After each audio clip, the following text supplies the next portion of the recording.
पहिल्याच श्रावण सोमवारी अद्भुत योगायोग, शिवभक्तांसाठी मोठी पर्वणी, धार्मिक महत्त्व, शिवपूजा पद्धत तिथी जाणून घेऊया.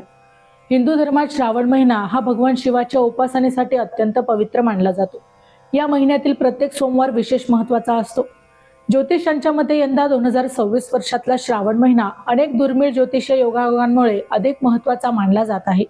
यावेळी श्रावण महिन्याच्या पहिल्याच सोमवारी म्हणजे 17 ऑगस्ट 2026 रोजी दुर्मिळ योगायोगांची अद्वितीय महासंधी जुळून येणार आहे. जाणून घेऊया पहिल्याच सोमवारी असा कोणता योग जुळून येत आहे ते. अनेक वर्षांनी पहिल्या श्रावण सोमवारी दुर्मिळ योगायोग. यंदा श्रावण महिना शिवभक्तांसाठी खूप विशेष असणार आहे. यावर्षी 17 ऑगस्ट रोजी नागपंचमी सोबतच श्रावण सोमवारही येणार आहे. ही दुर्मिळ महासंधी अनेक वर्षानंतर येते. श्रावण सोमवार आणि नागपंचमी असा योगायोग जवळपास अनेक वर्षानंतर घडत आहे. धार्मिक श्रद्धेनुसार या दिवशी भगवान शिव आणि सर्पदेवतेची पूजा केल्याने विशेष फळ मिळते.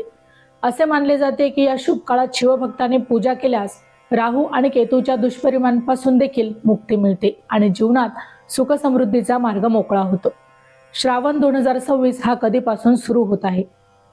हिंदू दिनदर्शिकेनुसार श्रावण महिना 13 ऑगस्ट 2026 रोजी सुरू होईल आणि 11 सप्टेंबर 2026 रोजी संपेल. या महिन्यादरम्यान भगवान शिवाची पूजा, जलाभिषेक, रुद्राभिषेक, उपवास आणि कावड यात्रा यांना विशेष महत्त्व दिलं जातं.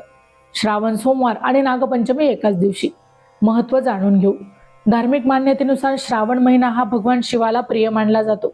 पुराणांनुसार नाग हे भगवान शिवाच्या गळ्यात विराजमान आहेत. त्यामुळे नागपूजन आणि शिवपूजा यांचा अतूट संबंध असल्याचं सांगितलं जातं. श्रावण सोमवार आणि नागपंचमी एकाच दिवशी आल्याने शिव आणि नागदेवतेची एकत्र पूजा करण्याचे विशेष पुण्य लाभतं अशी श्रद्धा आहे. अनेक भाविक या दिवशी शिवलिंगावर जलाभिषेक, दुग्धाभिषेक, बिल्वपत्र अर्पण आणि नागदेवतेची पूजा करतात. या दिवशी केलेल्या पूजेमुळे कुटुंबात सुख समृद्धी, आरोग्य आणि संकटापासून संरक्षण मिळतं. नागपंचमीची तिथी. पंचांगानुसार नागपंचमी 16 ऑगस्ट 2026 रोजी दुपारी 4:52 सुरू होईल आणि 17 ऑगस्ट 26 रोजी सायंकाळी 5 वाजेपर्यंत. उदय तारखेनुसार नागपंचमी 17 ऑगस्ट 2026 रोजी साजरी केली जाईल. या दिवशी पूजेसाठी शुभ वेळ सकाळी 5:51 ते 8:29. याचा अर्थ असा की भक्तांना पूजेसाठी अंदाजे 2 तास 37 मिनिटांचा कालावधी मिळेल. यापूर्वी असा योग कधी आला होता? पंचांगातील तिथी आणि वार यांचा मेळ दरवर्षी बदलत असल्यामुळे हा योग नियमितपणे येत नाही. 2023 मध्ये नागपंचमी सोमवारी 21 ऑगस्ट रोजी होती. 2019 मध्ये नागपंचमी सोमवारी 5 ऑगस्ट रोजी होती. 2012 मध्ये नागपंचमी सोमवारी 23 जुलै रोजी होती.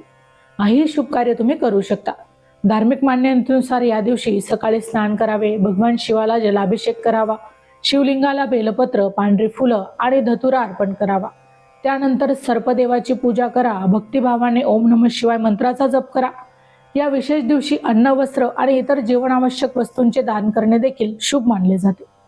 आता राहू केतूच्या दोषापासून मुक्ती. नागपंचमीला भगवान शिवाला बेलपत्र अर्पण केल्याने आणि योग्य विधीने सर्पदेवाची पूजा केल्याने राहू केतू दोषांचा प्रभाव कमी होतो असं मानलं जातं. ज्यांच्या कुंडलीत कालसर्पदोष, नागदोष किंवा राहू केतू संबंधित समस्या आहेत, हे या दिवशी विशेष प्रार्थना करतात आणि या मंत्रांचा देखील तुम्ही जाप करू शकतात. माहिती आवडली असेल तर अवश्य शेअर करा. अशाच प्रकारची नवनवीन अध्यात्मविषयक माहिती मिळवण्यासाठी आमच्या चॅनलला नक्की सबस्क्राईब करा. पुन्हा भेटू अशाच एका नवीन माहितीसह. तोपर्यंत श्री स्वामी समर्थ.